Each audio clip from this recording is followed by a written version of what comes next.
Alaikum and welcome to Perspective. We'll be talking about, of course, the Kashmiri cause and what 5th of August means for us Pakistanis, also all Muslims around the world. As we look back, and of course we talk about it as Yawm-e-Istisal, and of course the fact that what happened in 2019, August 2019, is something that all Muslims and all Pakistanis have rallied against, and we remain committed to the Kashmiri cause. We've also, across the board, all political parties, all Pakistanis, have condemned what has happened, what India has done as far as the unconstitutional means adopted by India against Indian Muslims. The way that Article 370A was used, the way that 370 and 35A were both used to categorically alienate Muslims, to actually give rise to the kind of massacre, the kind of brutality that we have seen consistently over the years, and trying to show the world the propaganda that has gone on around the world. Also, as far as India is concerned, and the movement to dilute the brutality that is happening in Kashmir, even as we speak. All of that today on Perspective. I have with me Awais bin Wasi, who's a Kashmiri leader. Thank you for joining us today. We also have with us Dr. Syed Mujahid Gilani, who's President Kashmiri Youth Alliance. Thank you for being with us. Sundas Malik, who is an activist. Thank you so much for being with us. We also will be joined by Ali Raza Syed, who's Chairman Kashmiri Council, EU. Thank you for being with us. Ji, Awais sahab, I think over time we've had this discussion before also as far as Kashmir is concerned, and again today, I mean, it's regrettably another 5th August where things remain largely unchanged for the plight of Muslims in Kashmir today. As far as the overall situation is concerned, in your opinion, have things changed at all? Is, as we rally behind the Kashmiri cause all over the world, we've seen publications, and I think we spoke about this last time, that, there is even within India a certain kind of intelligentsia, a movement that acknowledges what's happening to Muslims in occupied Kashmir. So what are your thoughts on that?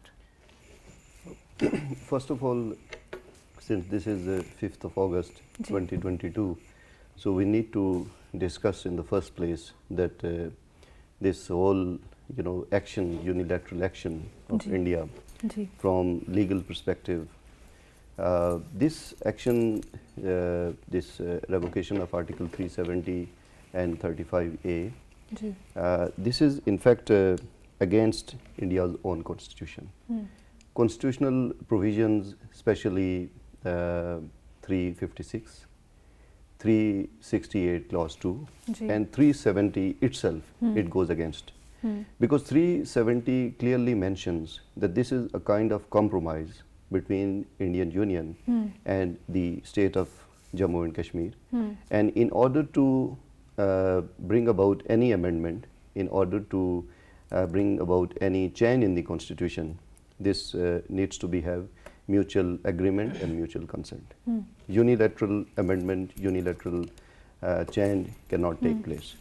So this is violation of India's own constitution, and this is not, I'm not saying this is internationally established legal experts, particularly A.G. Noorani has written extensively on that, Indian non-citizen. So this is from this point of view, it doesn't have any legal ground. And this is not only, contrary to the fundamental provisions of Indian Constitution. When we look, the agreements between India and Pakistan, for example, Simla Accord. Simla Accord also says that unilateral alteration cannot be made, Okay. So it goes against Simla Accord, it goes against Lahore Declaration, it goes against Geneva Convention, it goes against United Nations resolutions, and it goes against the basic principles of human rights, because people have not been taken on board. The governor of the state of Jammu and Kashmir, his opinion or his decision cannot be akin to the people of the state of Jammu and yet, Kashmir. you know, it has been done, and it is something that India has stood by. And unfortunately, we are in a situation that, you know, we have now, it's from 2019 to 2022. Dr. Syed, it's like, you know, like I said, it's unfortunate, but it's there. In terms of the movement against it, what are your thoughts about, you know, what other measures can be taken as far as, you know, trying to condemn what's happened? Of course, you know, all over the world, there is condemnation, the illegality of it is largely irrefutable now. Bismillahir-Rahmanir-Rahim. Yes, you're quite right about it. But for once, we need to understand that the rebellion or the resistance against this Indian illegal occupation has been taking place over the past 70 years. And it's not just the ground zero, that is the Indian illegally occupied Jammu and Kashmir, but also outside Kashmir as well. That's Pakistan and the other diaspora community that we have spread all across the world. We must understand that the Kashmiri on the ground has been pushed against the wall. And for once, the Kashmiri on the ground can speak up against India, can actually resist against India using the pen, using the words, even the barrel of the gun. And that's quite very much allowed by the United Nations resolutions as well. All the same, we must understand that the people in the Indian occupied Jammu and Kashmir, particularly after 2019, have been silenced very much. Even a single WhatsApp status can land you into a jail, can land you against, and you can get slapped with a PSA or a UAPA essentially. What we need to do, but that kind of censorship is something that has, you know, been allowed to go on. We haven't seen that kind of. Pertaining to your question, the thing is that what we need to do, the people outside the state of Jammu and Kashmir, outside the IIOJK, we are the voices of the nation. Right, we'll just be back in a little bit. We have to take a short break, and we'll be back in a little bit.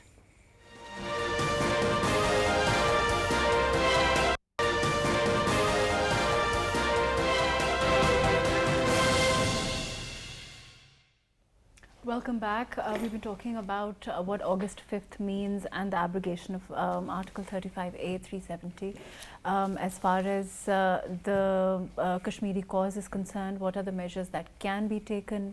What all over the world, what kind of activism have we seen against the brutality in Kashmir? All of that. Sundar, as far as the legal side of things are concerned, we were earlier talking about it. Overall, you know, in terms of reacting to it in the legal sense, where do you feel we've lacked, and, you know, have we acted enough legally to what's happening? Have we, you know, taken enough legal recourse that we should have to, and is there, what kind of, you know, legal recourse is really available? That also. Well, thank you first of all for having me here.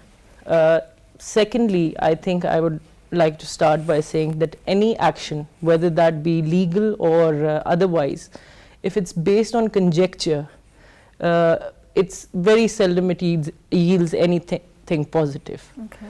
As far as the legal aid of the Kashmiri people is concerned, Pakistan has always tried to keep a stand along with the people of Kashmir without appearing, I would like to use the sentence, too eager to resolve it and appear to be vested in some other way other than the humanitarian well-being of the people of Kashmir. So I think there has been some lacking due to that fear. Okay. Like we were listening to before, information dissemination is a very huge hurdle which has sort of curtailed any constructive legal effort. Okay. Even people who are residing in the diaspora who belong to Kashmir, they fear any legal action because they know that the recourse will be borne by their own families who are currently in the occupied valley.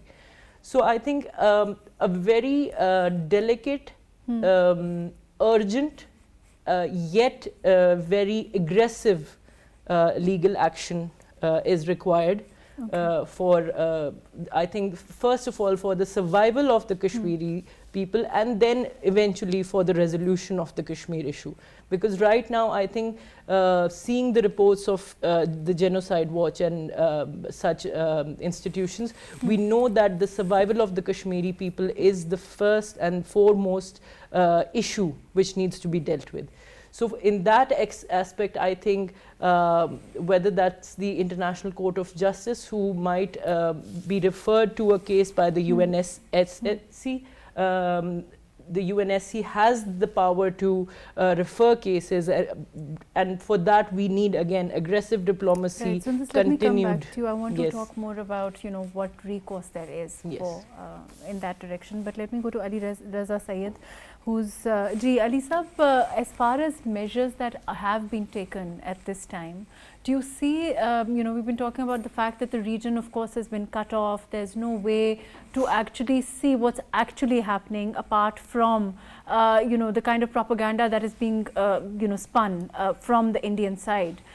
Is there a way to deal with that? Have we seen any kind of action from the international community to get, because earlier there was some talk of getting international reps in the region. Was that successful? Is there any chance that that can happen? Because for the reality to come out, the real picture, that I think needs to be done before the world reacts the way we want them to.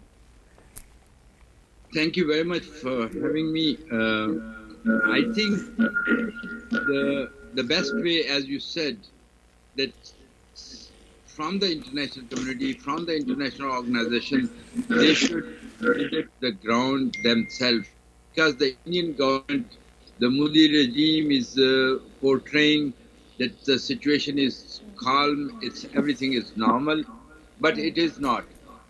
Today, a 14th member of European Parliament, they wrote a letter to the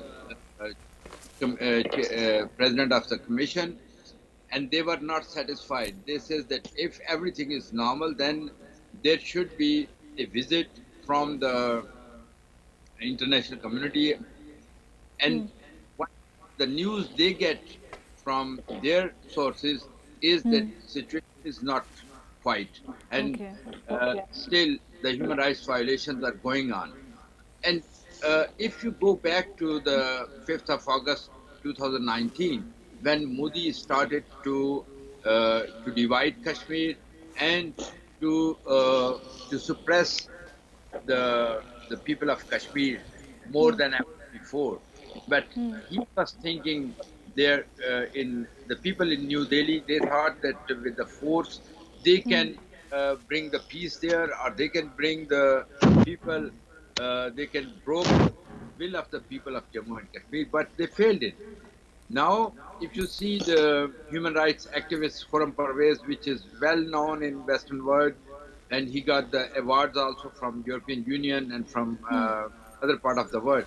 He is in prison since 22nd of November 2021, and then 13th of January, Mr. Hassan Anto, he was imprisoned without any charges, and including Yasin Malik, including Shabir Ahmad Shah, Sajjad Ul, Fuad Shah, the journalists are in prison, because the Indian government thinks that with the use of force and for the people of Jammu and Kashmir, they will go away from their dream of freedom. But it will not succeed. The time has shown that it will not. It is not succeeded, and it will succeed. But now it is our responsibility, especially the people in diaspora, that how can we convince the people of Europe or people of other part of the world that the Modi regime is applying all the propaganda machine to portray the Kashmiris as a terrorist and continue their aggression, continue their suppression of the people of Jammu and Kashmir. Let me come back and to that you. is the only way to I'll just come back to you. We have to have Ali Saab is talking about how can we, tell the world what's happening. We've talked about this before. The kind of reaction we want isn't happening. Continuation of it, consistency of it, is that the issue?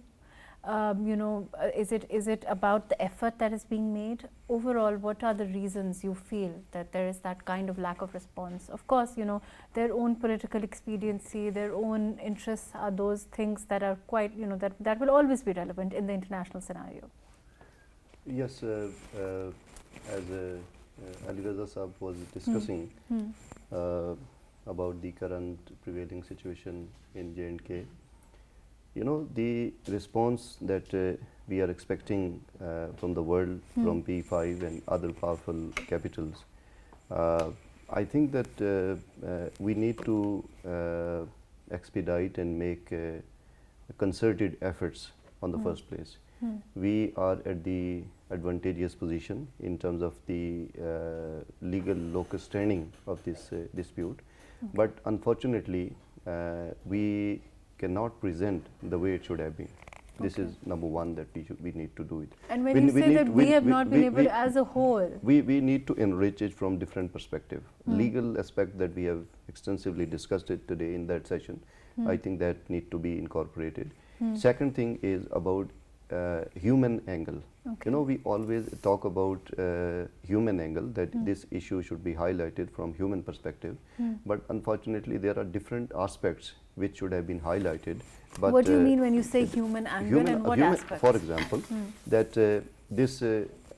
the trauma, anxiety, the psychological suffering of the people of J&K, that should be highlighted in a way that it should not be presented to the world as a geopolitical dispute. Of course, it's a dimension, or it's a territorial dispute between the two countries of the South Asia. But it's a crime against humanity. That angle you're saying is important. That is the thing that we need to highlight and we need to focus about. And the third thing we have already talked about in previous programs, that the story of Kashmiris by Kashmiris, victims they have suffered, through literature, through art, through painting, because I believe that there are more takers, more acceptance of this narrative if we want to project it and if we encourage it. And those people, for example, people living in AJK, people living in diaspora, they are at liberty to produce such kind of literature, to produce such kind of discourse. People who are living in conflict zone, they might have, not might have, they must have troubles and issues, problems, surveillance. But we people in AJK and other parts of the world living Kashmiris, I think it's their job, it's their responsibility to generate plausible discourse which could appeal to the world community. Right. Dr. Syed Gilani Sahab, overall, as far as your Youth Alliance is concerned, do you also have you also taken some, undertaken work to maybe, further tell the world, as far as, like Awais bin Wasi Sahab is saying, he's saying that those stories need to go out into the world. They need to resonate with the world to see the kind of reaction. Is there any work being done in that direction? Yes, absolutely. As far as what Awais bin Wasi Sahab has just said, I believe it's not just an idea. It has been coined into practicality as well. And as far as Kashmir Youth Alliance is concerned, let me give you a brief about it. We are a conglomeration of more than 50 organizations working solely on Kashmir, all across Pakistan as well as outside Pakistan. Our main aim or our main focus is the youth of Pakistan, because at this point in time, what we see is that the narrative has been built. The people talk about Kashmir the way it should be talked about. But once the youth come forward after 15 or 20 years, they are going to hold important positions. They need to know about Kashmir exactly the way somebody who was born in the 90s knows about Kashmir. And we actually tried this as well. We have been trying it from Lahore to Peshawar. We've been trying from Peshawar to Quetta, that each and every university in Pakistan, the students over there, the youth over there need to have awareness about the Kashmir issue. They need to know what exactly is Article 35A and 370, why was it incorporated, why has it been scrapped. They need to understand the difference between Mehbooba Mufti and Sayyida Asiya Andrawi. They need to understand why Kashmir issue is still a pending issue. But our children now, let me come back to you, Sundar, Please. on that very point. Our children now, the younger generation, you think they know this? I think that's a very valid point that Dr. Sayyid is talking about. He's raising that are we really, even our children, are we giving them that kind of knowledge that they know these differences? They know the Kashmiri heroes. They know what's happening enough. Is it there enough? No, I would like to agree with Dr. Mujahid, because we don't. Okay. I think, as far as, like I said, already information coming out of the Kashmir Valley is a fight in itself, and then failure to disseminate that information with the right narrative all across Pakistan. I think that is something which we have, I would again abstain from saying that we have failed, but we have not been successful so far.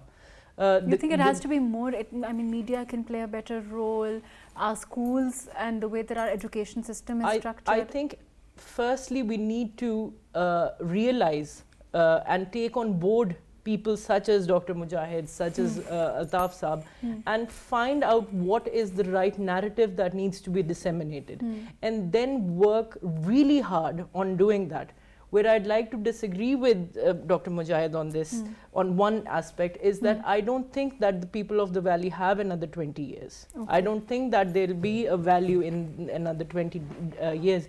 We need urgent and very, very targeted, diplomacy, whether it is any action. It needs to be very targeted and very learned.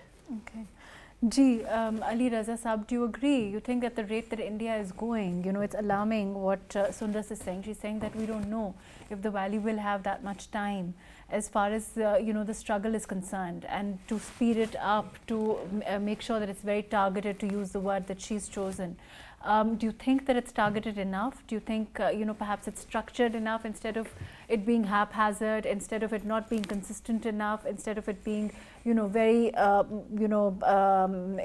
going along with the flow in one direction at one time, then, not so much as far as the pace is concerned?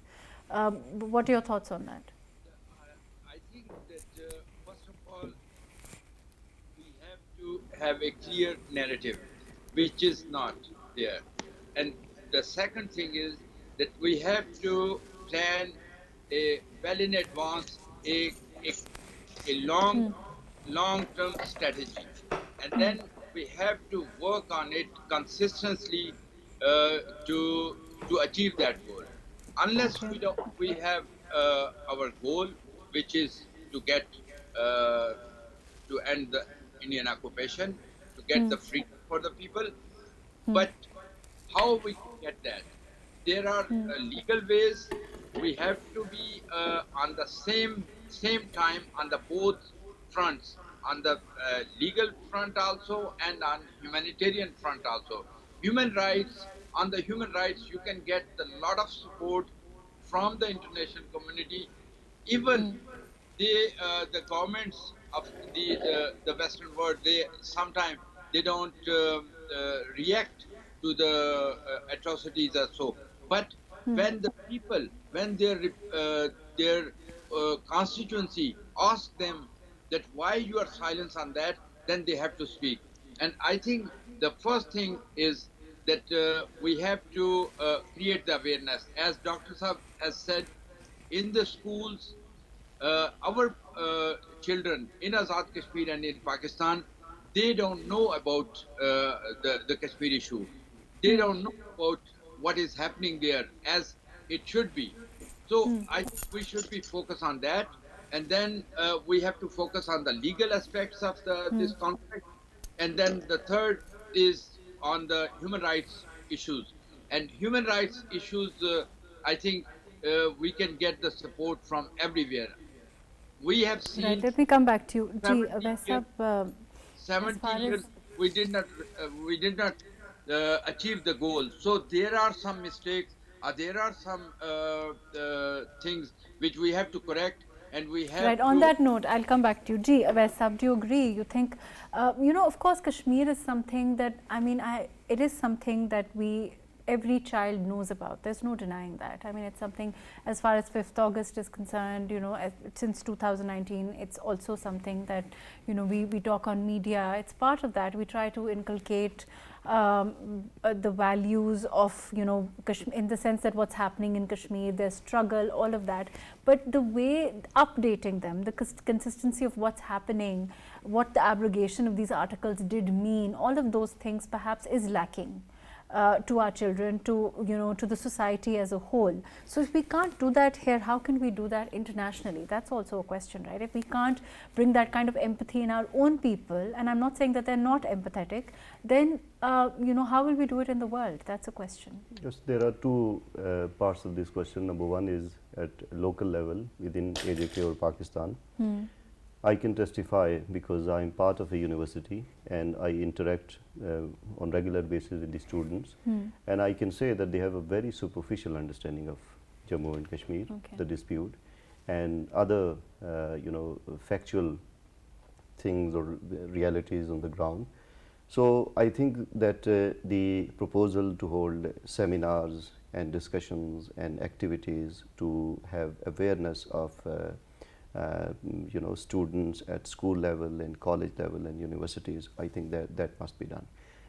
In the university level, I think what we need to do is that HEC should take initiative, and HEC should identify some areas of research, and those areas of research should be delegated to the concerned departments, for example, Department of International Relations, Department of Mass Communication, Department of Diplomatic Studies, Department of Literature, Department of Law, and they must carry out research, based on a particular goal, based on particular agenda, so that we can have some original and convincing, based on primary data argument, that would be useful. That is lacking, and that needs to be done.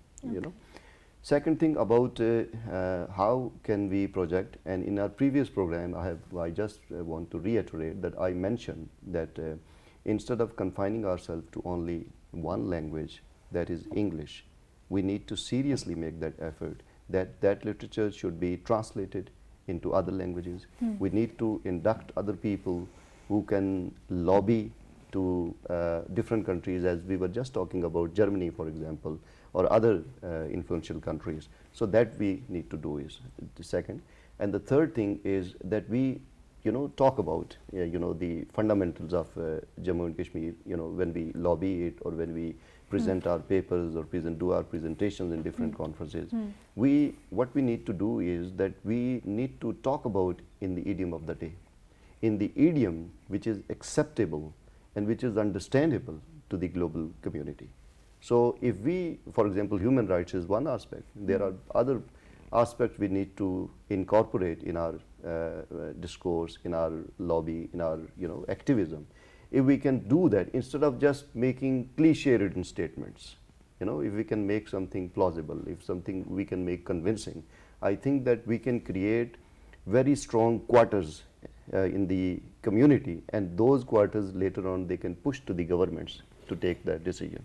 Right, let me go to Dr. Said. Ji, Mujahid Sahab, you agree with what Abais Sahab is saying as far as awareness is concerned, superficial knowledge is concerned, which has to, we need to educate our own people also internationally, as far as inculcating what's happening in Kashmir particularly to our youth, so that and also if we want to see the world react, it has to be international, it has to be across the board, it has to be international diplomacy to a great extent.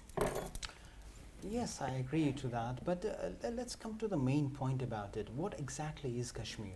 What exactly we read about Kashmir? And let's be very frank about it, the books in Pakistan that are inculcated in our curriculum, they don't really teach you about Kashmir. It's a one-pager or a two-pager with a 10 marks question at most.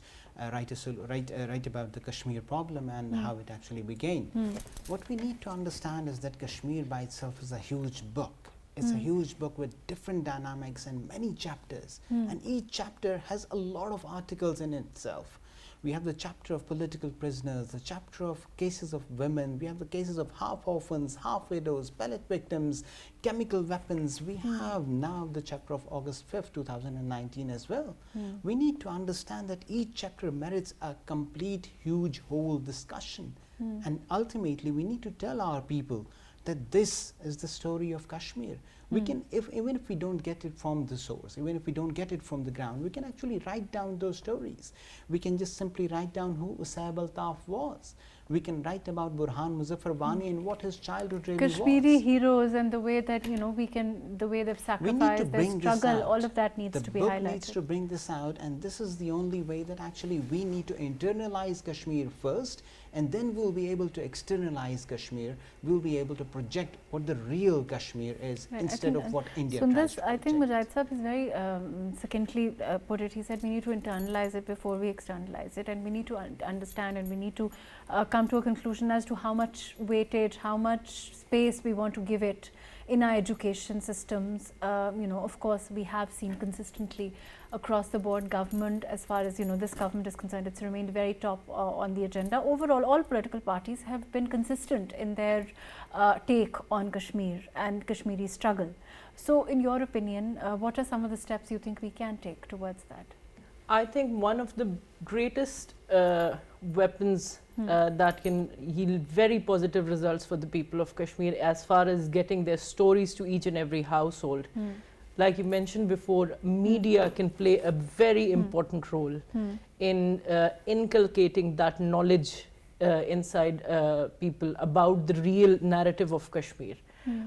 Secondly, I think we need to understand what the real issue is first at the government level, even in order to have the best and the most progressive steps towards the resolution of the Kashmir issue. Because even if our children, you know, when our children go abroad or, you know, on international forums, they need to understand issues themselves to be able to project them then. Exactly. You know, to be able to have conversations with other people from all over the world on what the real issues are and what the real picture is. Exactly, exactly. So I think that will not only lead towards having greater audience internationally, but I think it can build a lot of trust within the people of the valley towards the people of Pakistan when they see the concern, when they see that struggle to gain information about their brothers.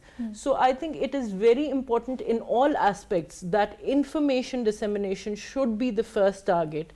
And like I mentioned before, along with that, parallel to it, we need to have aggressive steps towards curtailing this human right, I call these war crimes, towards curtailing these war crimes from being committed. I think we need it as soon as possible. Ji, Ali Raza Sahab, your quick comments. Unfortunately, we're running out of time. What are some of the things, you know, you can add to this, please? You know that in last program, I suggested that first of all, the government of Pakistan should nominate an envoy on Kashmir, which should be sent to the international community and to see in every capital. Because if you see how India tried to project after the 5th of August 2019, we haven't seen on the other side. So that is one thing, but I agree with that we have to create awareness or to educate the youth in Azad Kashmir and in Pakistan, that they can go out and they can explain really, defend the narrative.